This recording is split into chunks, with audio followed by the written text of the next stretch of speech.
Bom dia, nono A! Então vamos dar continuidade aí aos nossos módulos. Então agora iniciamos o módulo 6, Ásia, aspectos humanos. Vamos entender as características aí, o desenvolvimento ou não dos aspectos humanos do continente asiático e as perspectivas também, né? Até porque se tratando de continente asiático, as perspectivas aí são imensas, tanto em relação à população quanto à economia e tudo mais que vamos ver mais pra frente. Então eu vou seguir a mesma organização. Então eu vou acompanhar o resumo de vocês. O resumo, lembrando que está lá na plataforma, que eu sempre deixo certinho, da mesma forma que fazemos em sala de aula. Então a explicação de todos os pontos eu venho a partir da minha cola do resumo de vocês, tá bom? Então acompanhem aí, façam anotações, anotem dúvidas, porque na próxima semana nós temos o online para tirar dúvida, realizar exercício. Então a gente continua aí com esse trabalho remoto, tá bom? Então vamos começar. Então, Ásia e aspectos humanos. Para iniciar aí, né, para falar da população, a gente não pode esquecer do contingente populacional. O que é isso? A quantidade, as pessoas, o número. Então a gente vai começar com um dado numérico, quantitativo, né? Ainda mais se tratando de Ásia. Então lá no 8º ano já tivemos algum contato, alguns dados em relação a esse continente e alguns países específicos. Então já sabemos que a gente é considerada a Ásia um formigueiro humano, né? O que isso significa? Que o contingente populacional, a quantidade de pessoas neste continente é imensa. Dois países, no caso a China e a Índia, sozinhos acumulam mais de 2 bilhões da população mundial, né? Então é uma quantidade muito grande. E aí um conjunto de 5 países, todos na Ásia, concentram sozinhos 3,5 bilhões de habitantes, ou seja, 50% de toda a população do mundo.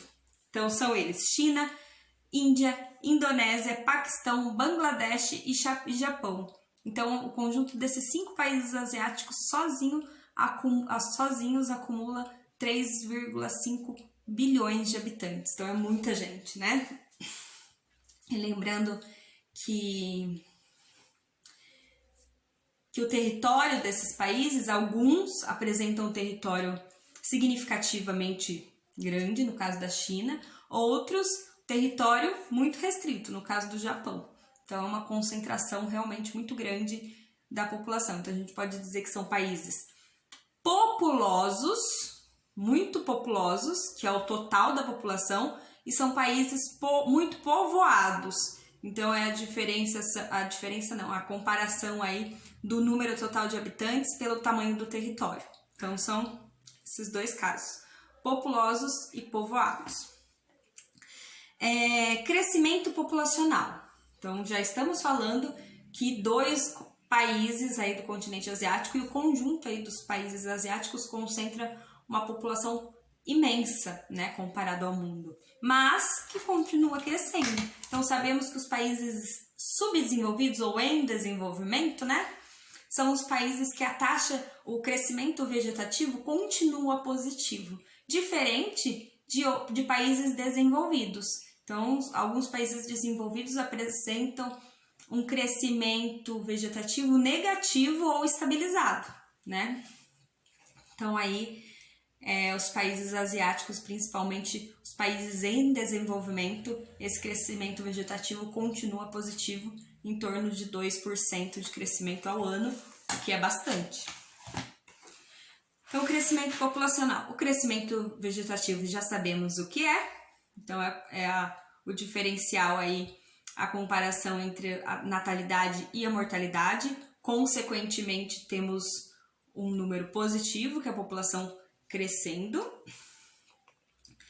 E esse contingente populacional, essa quantidade da população concentrada em um único território, geram alguns problemas, né? Que são os problemas socioeconômicos. Então, por mais que estamos falando do continente asiático, que apresentam dados econômicos em alguns países muito positivos, a desigualdade social continua apresentando grandes discrepâncias. Então, um desnível muito grande aí entre a condição econômica e social da população. Aqui no resumo de vocês, eu coloquei 3 grupinhos diferentes. O grupo dos países mais industrializados, o grupo dos países que tiveram rápida urbanização e o grupo dos países pobres, todos se tratando de países asiáticos. Então, primeiro são os países industrializados. Os países mais industrializados do continente asiático apresentam atualmente queda no crescimento vegetativo. O que já trabalhamos anteriormente, sabemos que isso é uma característica normal. Quanto mais o país se industrializa, quanto mais o país se desenvolve, acontece uma queda na taxa de natalidade e, consequentemente, um crescimento vegetativo menor. Então, isso é uma regra que acontece com todos os países, mas agora a gente está falando especificamente dos países asiáticos, que são muito particulares. Eu costumo dizer que estudamos o continente americano, então com as suas particularidades, o continente europeu, o continente africano e o continente asiático é um continente com muitas diferenças, né? Então, diferente dos outros continentes que a gente tem um certo padrão socioeconômico aí, os países asiáticos têm uma discrepância muito grande. Então, a gente vai ter países com desenvolvimento positivo e acelerado e países numa situação muito precária. O segundo grupo que eu coloquei para vocês são os países com rápida urbanização. Então, os países que tiveram uma rápida urbanização por conta do novo modo de vida, então a população saindo do campo em direção à cidade e o modo de vida na cidade ser muito diferente, um custo de vida mais alto, é natural que aconteça nesses países de rápida urbanização uma queda da taxa de natalidade, ok? A longo prazo isso é sentido maior, mas acontece. E o último grupo que eu coloquei para vocês são os países pobres. Então, os países com menor taxa de crescimento econômico são os países que apresentam ainda um crescimento vegetativo muito alto, ok? Aí, eu tirei de uma tabela que aparece na apostila de vocês, na página, retomando aqui,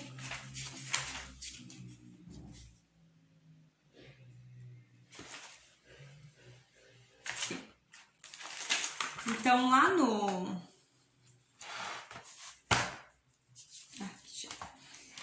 na página 233 da apostila de vocês, aparece uma tabelinha com 3 grupos diferentes, de 3 duplinhas aí de países. O primeiro aparece Laos e Bangladesh, o segundo aparece Arábia Saudita e o Iraque, e o terceiro grupo aparece a Coreia do Sul e Israel. Então, são 3 conjuntos, 3 duplas aí com condições econômicas diferenciadas. E aí eu coloquei as informações para vocês. Então, Laos e Bangladesh, países que tiveram um crescimento urbano muito acelerado nos últimos anos. Então, o boom urbano aconteceu nos últimos 50 anos e de forma muito intensa. E isso gera grandes problemas socioeconômicos para esses países. Então, são países com uma condição econômica muito baixa, onde a condição social é também bastante discrepante. A segunda dupla é a Arábia Saudita e Iraque. Então, são 2 países que tiveram a urbanização média. Então, ela se intensificou. E aí, são países diversificados. O que seriam esses países diversificados?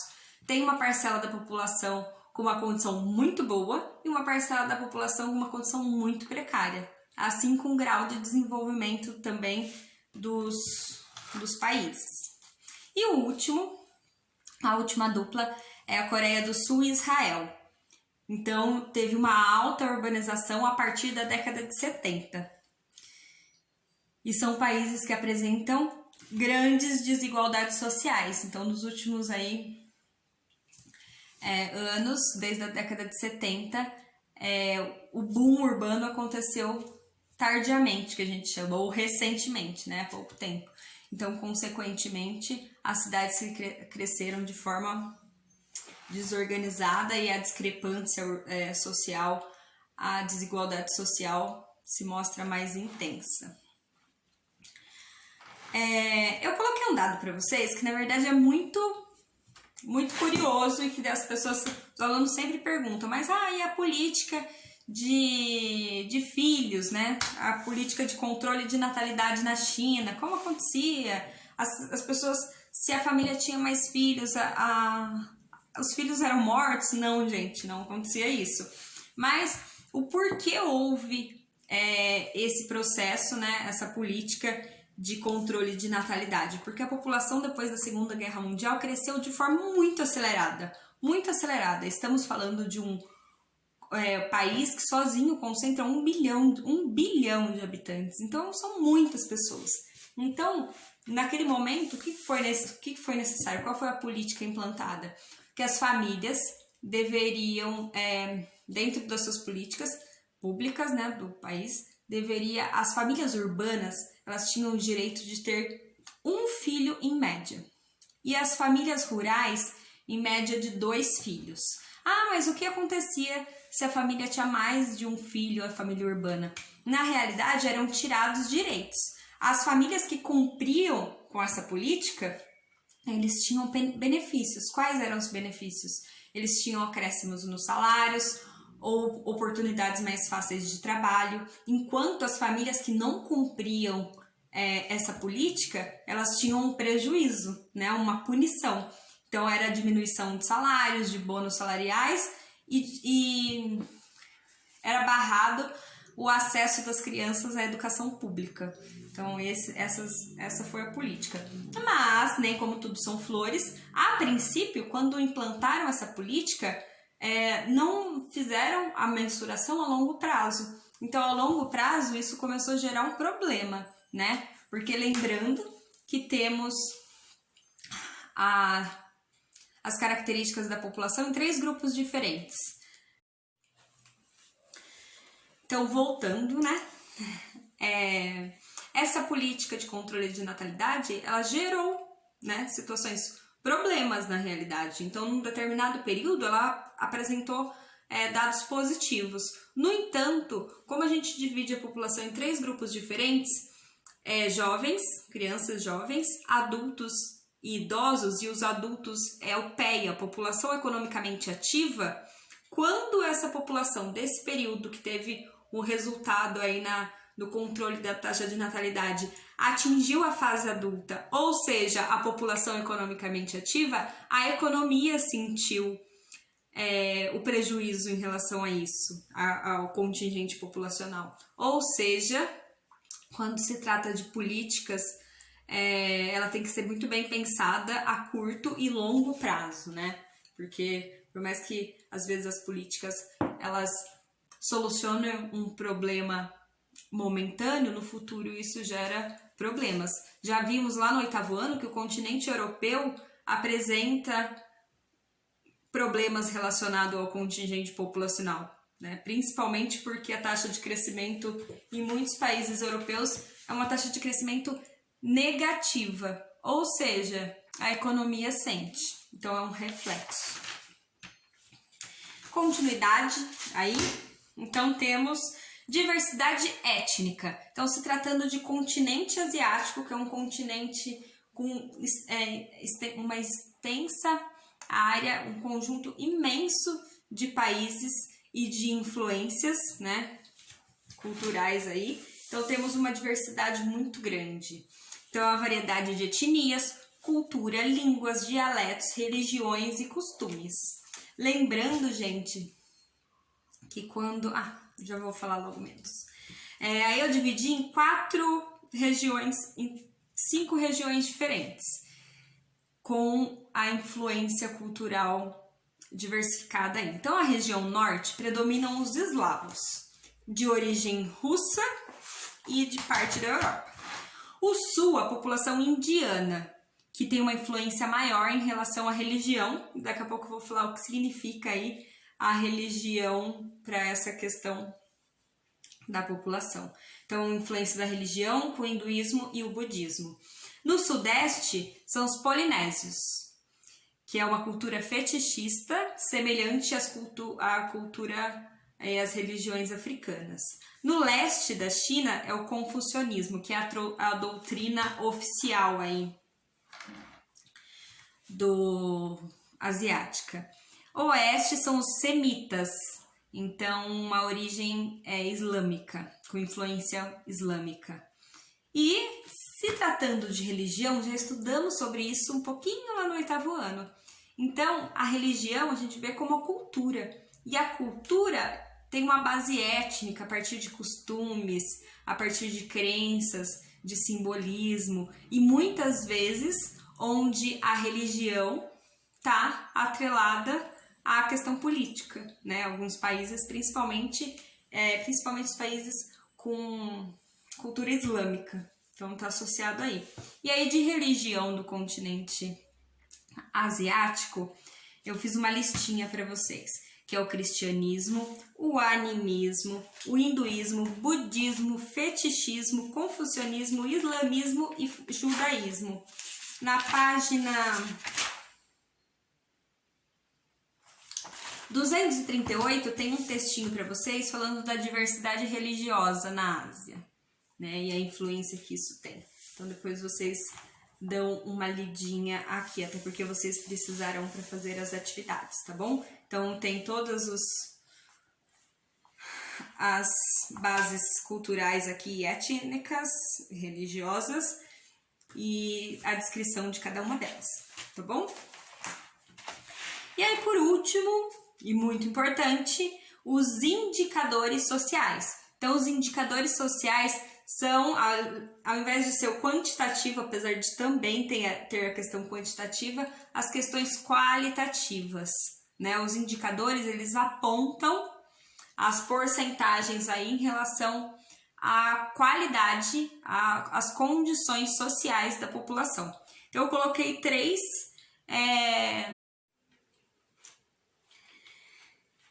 Então, o último ponto aí para vocês são os indicadores. Os indicadores, ele vai mostrar as características dessa população, as características sociais, tá bom? Então, a gente trabalha com o quantitativo, mas aí vai ser colocada a questão qualitativa, que vai refletir nas características, tá bom? Então, 3 pontinhos aí eu coloquei para vocês.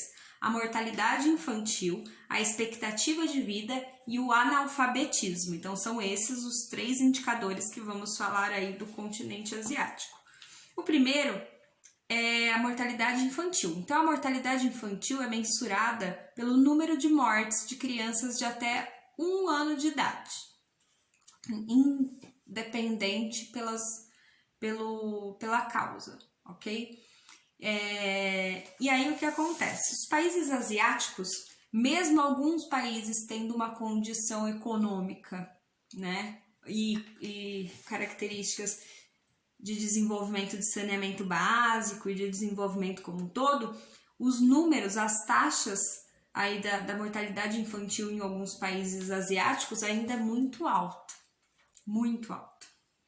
Então, muitos países asiáticos, mesmo com melhorias na qualidade de vida, apresentam piores índices de mortalidade no mundo, mortalidade infantil em relação ao mundo.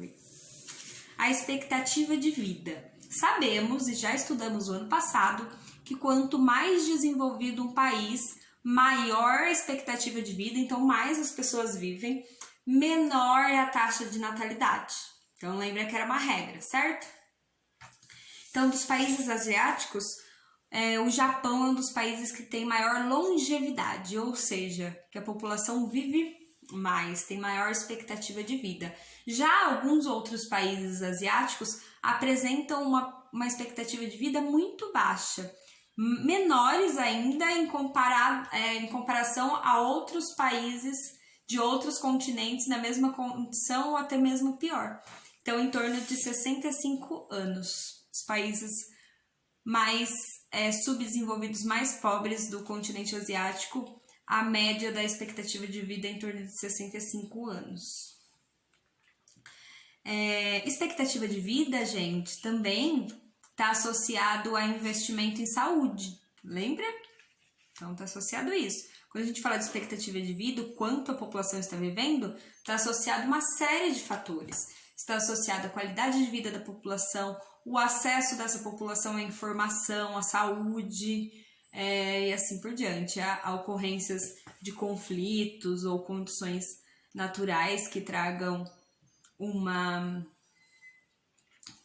condição da qualidade de vida da população menor. E o último ponto, e não menos importante, é o analfabetismo. Então, o analfabetismo mostra o quanto dessa população, a porcentagem dessa população que tem acesso à escolaridade, né? Em média, quantos anos essa população vive. Lembrando que o analfabetismo ou a escolaridade, o ponto de vista da educação, ela vai refletir diretamente na economia. Então, se um país não tem um investimento ou tem uma taxa de analfabetismo alta, isso vai refletir na economia. Então, dos países asiáticos, muitos dos países asiáticos apresentam taxa de analfabetismo acima de 15%. E isso é bastante alto, ok? Então, esses são os pontos a serem tratados em relação aos aspectos humanos da população. O próximo módulo vamos falar sobre a questão econômica.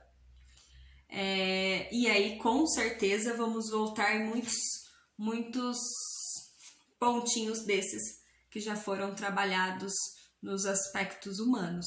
Lembrando que uma linha, né?